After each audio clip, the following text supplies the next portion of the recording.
মাথা নিচু করে ফিরছেন নাজমুল শান্ত। আফসোস কি হচ্ছে টাইগার ক্যাপ্টেনের, কিংবা আক্ষেপ?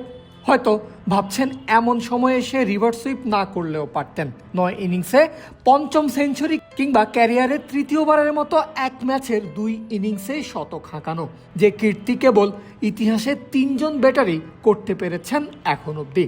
সুনীল গাভাস্কার, রিকি পন্টিং এবং ডেভিড ওয়ার্নারদের পাশে নাম লেখানোর থেকে মাত্র 13টা রানই দূরে ছিলেন বাংলাদেশের ক্যাপ্টেন।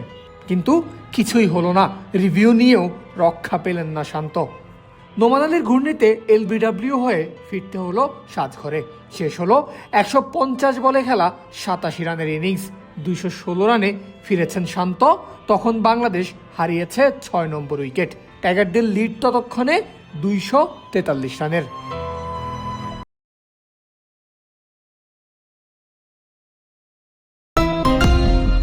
ড্র নাকি আসবে কোনো ফলাফল, এমন প্রশ্ন সামনে রেখে শুরু হয় ঢাকা টেস্টের 5ম দিন। স্কোরবোর্ডে 3 উইকেটে 152 রান নিয়ে ব্যাটিং শুরু করে বাংলাদেশ। লক্ষ্য দ্রুত রান বাড়িয়ে পাকিস্তানকে বড় টার্গেটের সামনে ফেলা।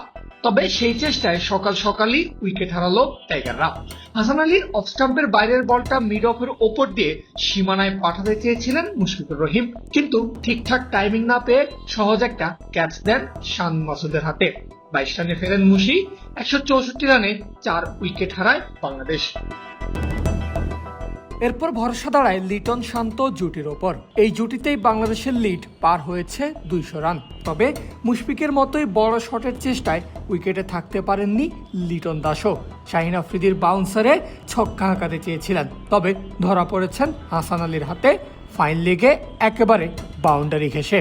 11 রানে শেষ হয় লিটনের ইনিংস। 190 রানে গেল 5 উইকেট। প্রথম ঘন্টাতেই 2 ব্যাটার হারালো বাংলাদেশ।